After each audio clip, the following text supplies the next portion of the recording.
লক্ষ্য পূরণ না হওয়া পর্যন্ত ইরানে অভিযান চলবে ট্রাম্প। ইরানে সব লক্ষ্য পূরণ না হওয়া পর্যন্ত অভিযান অব্যাহত থাকবে বলে জানিয়েছেন মার্কিন প্রেসিডেন্ট ডোনাল্ড ট্রাম্প। তিনি বলেছেন, যুদ্ধ অভিযান পূর্ণ শক্তিতে অব্যাহত থাকবে এবং আমাদের সকল লক্ষ্য অর্জন না হওয়া পর্যন্ত অভিযান অব্যাহত থাকবে।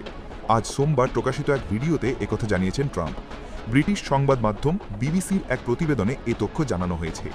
ভিডিওতে মার্কিন প্রেসিডেন্ট বলেছেন, দুঃখজনকভাবে আরও বেশি মার্কিন সেনা হতাহতের সম্ভাবনা রয়েছে। তবে সেই সঙ্গে তিনি এও উল্লেখ করেন যে এটাই একমাত্র পথ। তিনি বলেন, যুক্তরাষ্ট্র তাদের মৃত্যুর প্রতিশোধ নেবে এবং সভ্যতার বিরুদ্ধে যুদ্ধ শুরু করা সন্ত্রাসীদের উপর সবচেয়ে শাস্তিমূলক আঘাত করবে। তিনি আরও বলেন, আমি আবারও রেভলিউশনারি গার্ডস, ইরানি মিলিটারি পুলিশকে তাদের অস্ত্র সমর্পণ করতে এবং সম্পূর্ণ দায়মুক্তি পাওয়ার আহ্বান জানাচ্ছি। এ সময় সতর্ক করে ট্রাম্প বলেন, নতুবা নিশ্চিতভাবে মৃত্যুর মুখোমুখি হতে হবে। এটি নিশ্চিত মৃত্যু হবে, এটি সুন্দর হবে না। এদিকে ইরানে যুক্তরাষ্ট্র ও ইসরায়েলের চলমান অভিযান আরও 4 সপ্তাহ সময় ধরে চলতে পারে বলে জানিয়েছেন মার্কিন প্রেসিডেন্ট। গতকাল রোববার ব্রিটিশ গণমাধ্যম দ্য মেইলকে দেওয়া এক সাক্ষাৎকারে তিনি এমন ঘোষণা দেন। মার্কিন প্রেসিডেন্ট বলেন, এই যুদ্ধ আরও 4 সপ্তাহ প্রলম্বিত হতে পারে, কারণ দেশটি বড়।